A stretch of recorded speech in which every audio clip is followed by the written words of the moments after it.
to me. Michael Chu from Onyx Cinema here again. I was just online on streaming the unboxing of this Lilliput A7s monitor, and I put it on top of the A7s. I wasn't quite prepared for a couple of things about the monitor, so I decided to take a quick break. It was much quicker than I thought because, you know, I'm quick that way. So here is the system mounted on. I also allowed a little zoom. I am using an iPad to crop in, so it's not going to be the sharpest image for you guys, but this is just how this size compares. I'm going to step out so you can see how it looks like right there. Pardon if you can't hear me very well there. All right. So there it is. So I did play around with the settings a little bit and come to a conclusion that this is a decent monitor. You know, it's 500 nits, so it's not exactly, you know, the brightest thing to bring outdoors, but it does come with a hood. It has a free hood, you know, and then so you would be somewhat prepared to go out and about with it. But for $159, you can't really complain too much. Now, I flipped the camera up above me so that, and it's showing my crotch right now, so I am going to hide my crotch in the shot. For anybody that's wondering, this is what it looks like right now.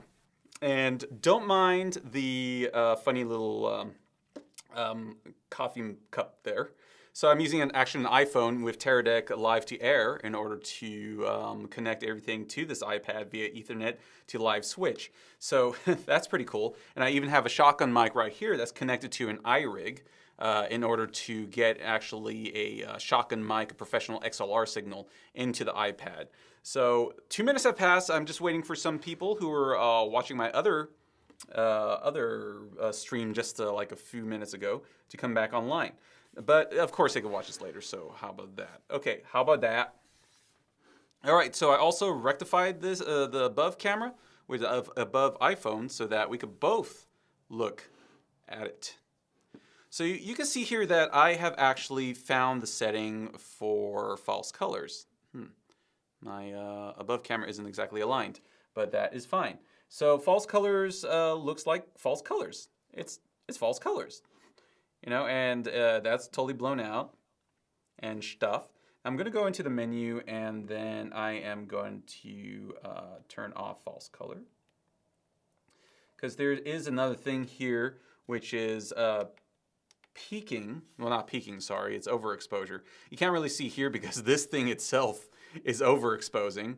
So, yeah, you won't be able to see the zebras on here. Or can you see the zebras? Hold on, let me... Yeah, do you see the zebras? Yeah, you see the zebras up there. So they're very fine zebras. I guess they're a little bit less annoying that way. But you also have the histogram right here. Histogram right there. Now, I was so sure that I was going to find waveform on this thing. But unfortunately, I could not find a waveform monitor on here. So I think this is all the scopes you're going to get. False color, peaking, as well as histogram. Those are as far as scopes you're going to get with this monitor. But at $159, you could buy 5 of these and pepper them across the room if you have the means to do that, and have a crazy video village for frickin' cheap. You know? All right, so there is another function as well, which is the aspect function. Oh, actually, you won't probably want to take a look at it from above here. That's called aspect, and then this allows you to actually, hello? It doesn't work. All right, so that is, where did it go? Aspect. No. Okay, aspect, and we're gonna go 1:1. Where is it? Okay, well, you have different aspect ratios you could choose from. Oh, you know what? I am on the wrong part. I just opened this thing.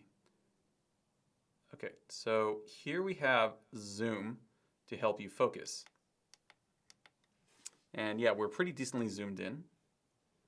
So along with peaking, you know, you should be on a good roll here. Yeah. But what I really wanted to find again. Okay, so Live to Air crashed again. Maybe I should reboot the iPad in the future. But anyway, let's get back to it. All right, so I was looking for 1:1. Aspect underscan is. Where the hell did it go? Oh my God, it disappeared. Oh my God, Becky, it disappeared.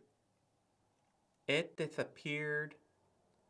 Well, it has different aspect ratios. Let's just go with that right now. All right, here we go, pixel to pixel. Now, this is pretty important so that you get a pretty good representation of the image. Here is pixel to pixel, and then we're gonna, now you only have 2 function buttons here.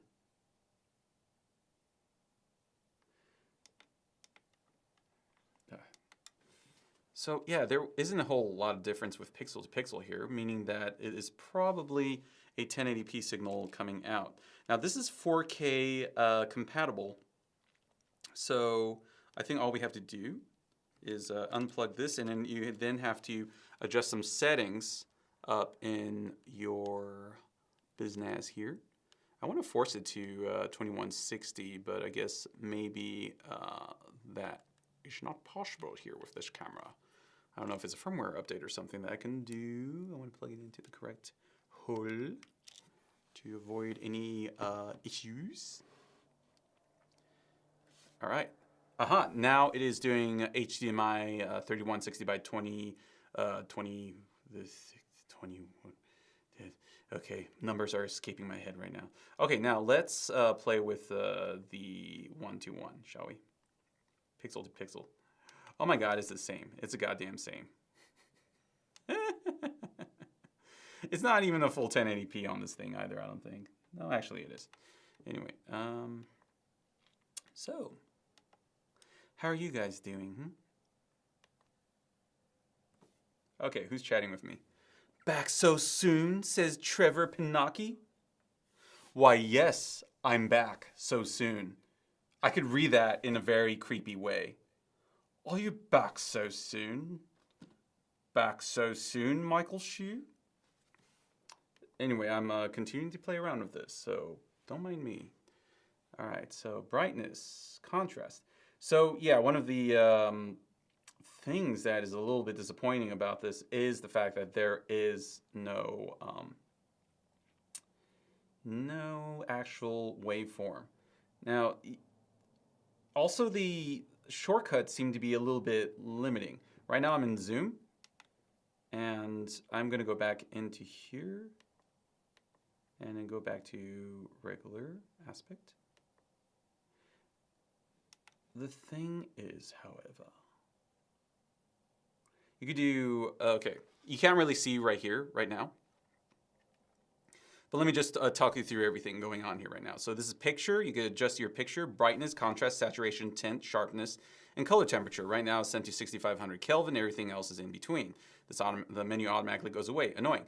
Center marker on. There's this little red X. Aspect marker off. Yeah, you could set different aspect ratios. It seems like 16:9. Let's go to 235 so that I could feel like I'm shooting like a hotshot anamorphic DP. Anyway, safety marker 95%. Marker color red. Grid off. Marker matte.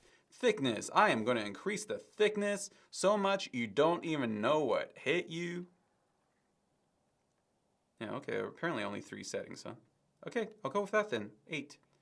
Nothing in between. All right. So then we have FN, the function menu, and then it has scan aspect, in which I showed pixel to pixel, etc. And also there's different aspect ratio settings here. I hate how it doesn't go back to the same menu you were on before. Anyway, so there's aspect, there's underscan, so you could like squeeze down the picture a little bit more. Check fields, which looks like you could check the different channels. I guess if you want to calibrate, and also if you want, I mean, without an actual like RGB parade, I don't know if this will help you check your exposure with, ooh, mono, okay. With your exposure. All right, zoom is 2x. Oh, wow. I would like 3x. Okay, freeze, you can actually freeze frame apparently. And then now you see it's no longer panning. I'll turn that off. Honestly, I would prefer to be able to capture an image to memory. Well, actually, Trevor, I'm not sure. I'm sure there's some weird science behind that that makes it so that getting that detailed waveform is like it requires more processing power or something like that. I mean, like it wasn't even in the very first small HD 500 series, if I remember correctly, when I very first got mine. They had the hardware capability in order to do it, but they didn't actually have the firmware in there. So who knows? Maybe this has a more powerful processor. I am going to contact my contact over at Lilliput and ask if it is possible to upgrade the firmware later on in order to add a waveform, and I'll get back to you guys. You know, and if I don't get back to you guys, just bug me in the comment section. So I don't know if it's just $5 or $10 to add. You got to ask whether it's like it takes like 5 days of coding for the firmware, or it takes like years of development for the NAND computer chip. I would just, yeah, if waveform is really important to you, you probably have to go with several $100s more expensive of a monitor, just because, you know, you got to go with the more expensive brands. There are many other brands of monitors out there, but this is definitely the cheapest I have ever seen. It is ridiculous. And the screen is actually really, really sharp. I have no complaints about the screen. Well, I shouldn't say like super sharp. I should say it resolves a lot more detail than I was expecting. It's not quite, you know, it's not quite the iPhone or, you know what? Actually, wow, actually it does come very, when you look at the actual numbers here on the audio levels, it does very come close to the DPI of an iPhone. You know, of course, there's Android devices with even more, but you know.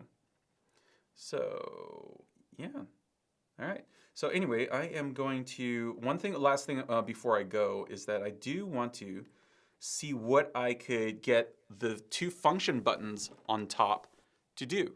Now, I'm sorry that this live stream probably doesn't have enough resolution to show you what is the text going on here. But right now I'm scrolling to F1 configuration. That's button F1. Right now it's set to aspect.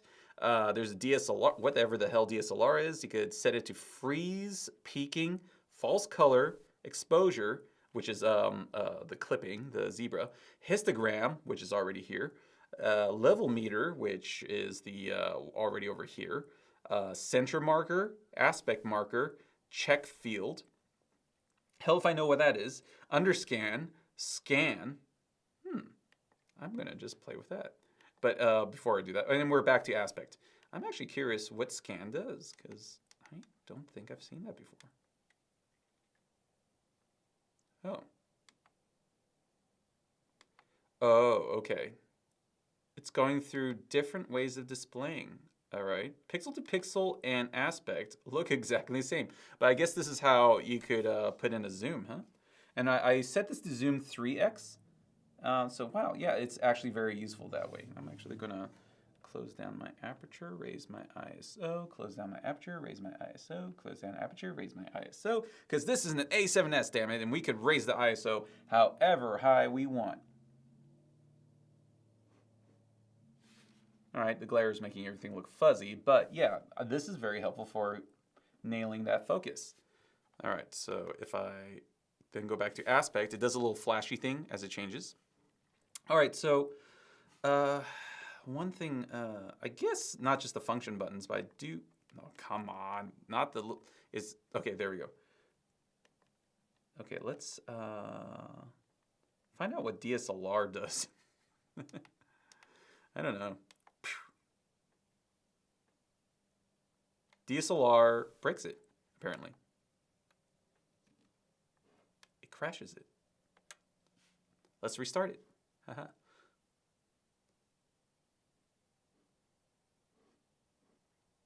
I cannot, Trevor, I cannot see what those last 2 emoji are. Apparently, my app doesn't let me show it. Okay, DSLR, oh, 5D Mark II. 5D Mark III. Okay, I guess it works around the limitations of the output of the 5D and stuff. So I'm going to turn that off because we have an A7S. We are Sony, and we're awesome because we're Sony. All right. Okay, well, yeah, I think that's it that I could really talk about with this from what is in my head right now. In fact, I'm gonna just change that to here, clean, so you could see the thing. By the way, I don't think that was a crash. That was probably just me pressing the wrong button at the wrong time. Anyway, so you see how I smoothly kind of worked around that? I'm just gonna admit every single mistake that I do because this is live TV and who the hell cares, damn it? I can't edit it later. Actually, I might want to. I wish YouTube allowed me to edit lives. But anyway, this is your chance to ask anything to me live. I'm just gonna sit and wait here for 30 seconds until I see something typed up there. So you better start typing right now for any questions. In the meantime, I am going to play with this hood again. Whoa, must secure shit. All right, but for live TV. Live TV, people. I'm gonna fix this mess. This was almost a complete disaster. So anyway, once again, this is the Atomos Shogun 7-inch monitor / recorder next to the A7S on top of an A7S. Yeah? So this all I have to compare to. I want to get a small HD 702 or 701, whichever, in order to just see how the two compare in terms of form factor and such. But so far, at least electronics-wise, the small HD wins. But of course, you pay about $1,000 for that. You know, maybe 700. There was a Black Friday deal earlier. It was better than that, but.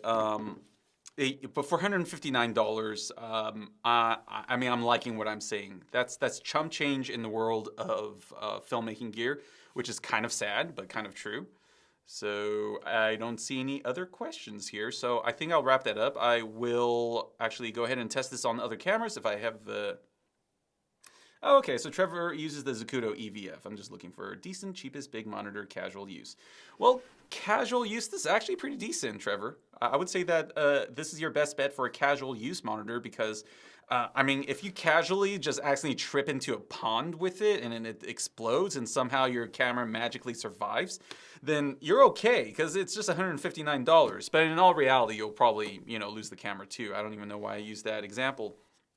But it's lightweight. I think that if you absolutely need 7 inches, that's what she said, for your travels, then this is great because it is lightweight. The only real heavy part of it is putting on a medium NP battery. It looks like it drains these little ones a little bit too quickly. This one is the 18.5 watt, 2,500 milliamp hours. While, you know, the one that has been surviving okay and doesn't seem to be letting up is something else. 5,000 milliamp hours. Okay, maybe this little one was just bad. I don't know. Anyway, okay, so nobody else has any questions? All one of you, Trevor? Thank you for watching, Trevor, by the way. Instead of saying thank you, everybody, I'm just going to say thank you, Trevor. And everybody else that watches this after the fact will be like, oh, man, I wish I was talking to Michael, like, live and stuff like that. Actually, nobody's going to think that. Yeah. But subscribe and make me feel somewhat important. I'm trying to reach 10,000 subscribers, and I am going to actually do this on the spot right now. If I hit 10,000 subscribers in the next 2 weeks, then this goes out to a random person that comments on this video. So comment on this video in order to win this. Okay, guys? The Lilliput A7s. Can I reach 10,000? Maybe. I mean, I'm at 6,500-ish right now, so get your friends to subscribe. If by mid-December I don't have 10,000, then say something really nice to me. I'll probably can put you into the drawing too. But that doesn't mean the pressure's off for me trying to get 10,000. Because I really want to use YouTube space, damn it. Actually, it's okay. I live like, I don't know, an hour and a half from it. I have all 970s. Well, good for you. You are going to have a lot of weight on the back. This one is just the 770, I think. I do have a couple of 900s as well, but I wouldn't put it on this. It would become way too back heavy. Your camera would just be like honk. Anyway, I was wrapping this up. Why am I still talking? Okay, I'm just gonna go ahead and have logo. Logo. Logo. Audio's still going. Bye. It's black and you're still hearing my voice. Bye.